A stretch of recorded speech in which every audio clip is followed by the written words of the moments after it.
Hey, Kevin the Baron here, and I'm glad to see that you're interested in learning the animation formula.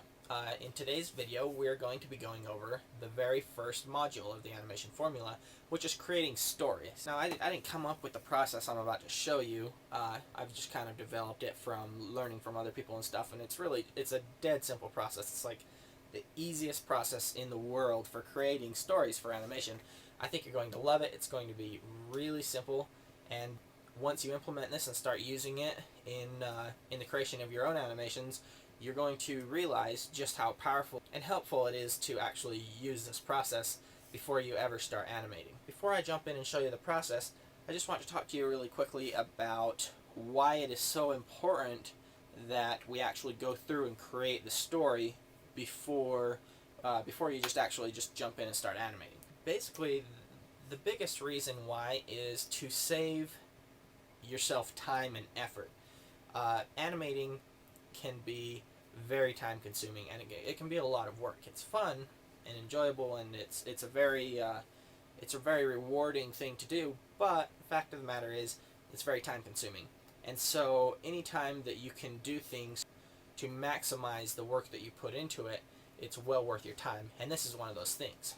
And actually, what I'm about to show you will probably give you the best return on investment compared to the amount of time that you put into it. And what I mean by that is it's going to take a little bit of time for you to do this, but you're going to get a lot of reward for it. So a little bit of work, a lot of reward, who doesn't want that? So I want to kind of give you an example of what happens when you don't do what I'm about to show you.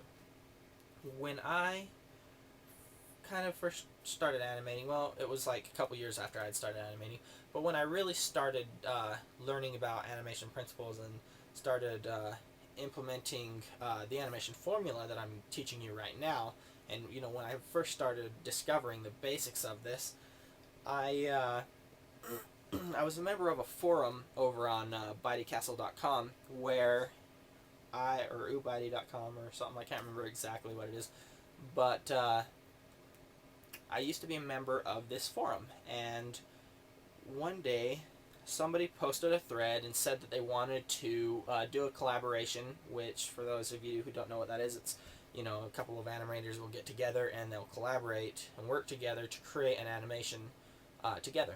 And so at the time I didn't have any animation that I was working on. I was just kind of learning stuff, and I wanted a project to work on, and I thought it would be really cool to jump in and work with these other animators. So when he said that he wanted to start this animation, which we refer to as the ESA, or the Earth Saving Animation, I jumped on it, because it was a chance to work with other animators and learn from them and stuff. And so we just jumped in. We didn't really have a plan for the story. We had a very vague idea of what was going to happen, and we didn't go through and create the whole story, what was going to happen.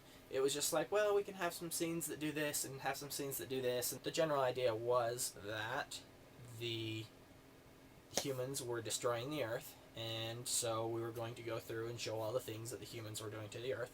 Then the Earth was going to rebel, and giant vines were going to grow out and crush buildings, and return the Earth back to no civilization. Basically, destroy the humans who are destroying it. It's going to be a gory, explosive, type of animation that a typical 16-year-old boy would probably like to make.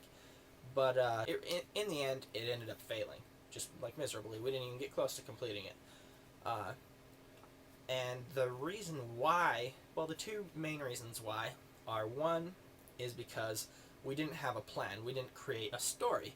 We just had a vague idea of what we wanted to happen. We never actually created a solid story. And that was the first big mistake. The second big mistake was working on a project that I didn't really care about.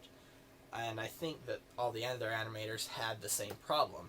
And what I mean by that is, we were working on the project because we wanted to be working on a project, and we were, me personally, I was there because I wanted to work with other animators. I wanted to be able to implement the new things that I had learned, and I thought it would be a really good opportunity to do that.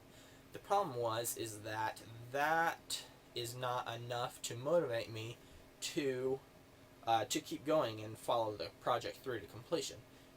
There's way too much work in creating an animation to just kind of want to do something, and that just doesn't motivate you to get it done. I think that everyone else had the same problem, because we started out with all this great energy and we were all really excited about working on this project, and I was working late, staying up late, I was checking the forum constantly, and we were like, it was like the biggest thread I ever saw in that forum. We had pages upon pages. I can't remember if we got in the hundreds, but it was like massive. Like, we were all very, very excited about it. But the problem is that excitement died down very quickly because we didn't believe in the story. We all our excitement came from the fact that we loved animation, not from the fact that we loved the story. And loving animation will only get you so far. It will rarely be the driving force for completing the animation. So really, the two main goals of creating the story for your animation is that, one, you want to plan ahead and create your entire story before you ever start animating.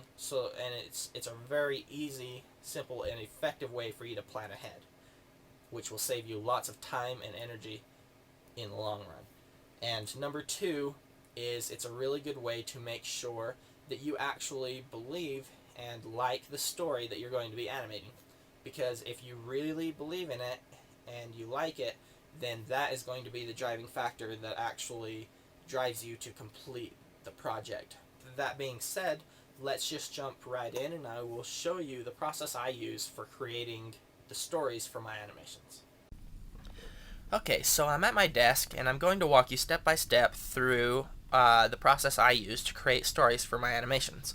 And I use something that I've started referring to as a thumbnail storyboard. And basically, to create a thumbnail storyboard, all you need is some paper and a writing utensil. Basically, I just take the page and I split it into a bunch of different squares, like this. And then, what's going to happen is each one of these squares is going to represent a different scene or action within my animation or within my story. So all I do is I go through, and in the first square I would show the very first thing that's going to happen in my animation, and in the second square I would show the next thing, and so on until I've told my entire story through small little thumbnails. Now, there's a very good reason that I use thumbnail storyboards to create my story rather than writing a script.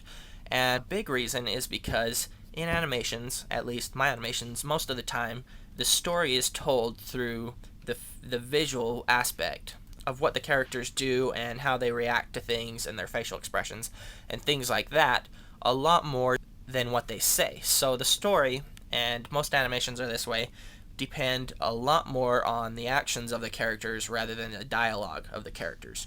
So doing a thumbnail storyboard is typically much more effective to tell and show what's going to happen in the story than if you were to write a script. Now, this can change a little bit if your story has a lot of dialogue. If it's going to, then you probably want to do a thumbnail storyboard and a script to go along with it. But if it doesn't, then I would just go ahead and just do the thumbnail storyboard. So that's part of the reasoning behind using thumbnail storyboards rather than scripts. And another reason is that, let's face it, as animators, we're probably much more likely to be good at drawing than we are to be good at writing. So it's just a much more natural thing for us to do. I know it's that way for me.